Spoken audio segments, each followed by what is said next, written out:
as the dust settled on North Korea's Punggye-ri nuclear facility after the regime said it had been completely dismantled, I got chatting to one of the officials at the site. He asked me what happens next. When I said I didn't know, he replied that he thought it was Donald Trump's move. The US president didn't waste much time. We were on the train back to Wonsan, editing our TV report, when we got the news that he had cancelled the summit.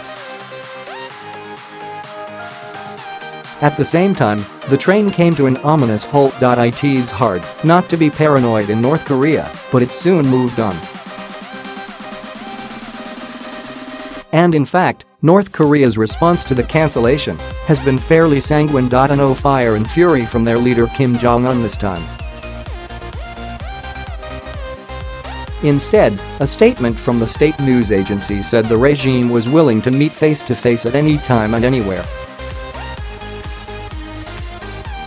Perhaps after insulting Vice President Mike Pence and National Security Advisor John Bolton over the last few weeks, Kim didn't feel the need to repeat his insult of long ago when he called Trump a dotard. That was as recently as September last year. The mild response is also because North Korea's position has improved considerably since then, even in such a short space of time. First, for the supreme leader himself. His image before had been that of isolated despot. Then he seized the diplomatic initiative by sending a delegation to the South Korean Olympics.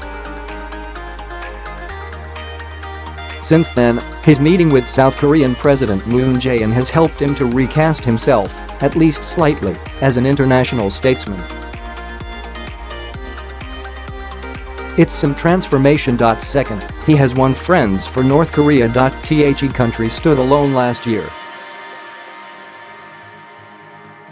After Trump's cancellation, though, President Moon said he was baffled and regretful, and that the South would continue to talk to the North. It's not completely rosy. The two countries had a big argument just last week, but it's much better than before. And Moon owes much of his current popularity to how he's handled North Korea.China, which had been said to be growing weary of its troublesome neighbor, has renewed relations.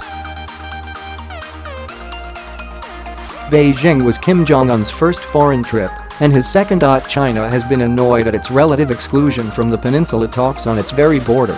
Kim brought them in and played them off against the US.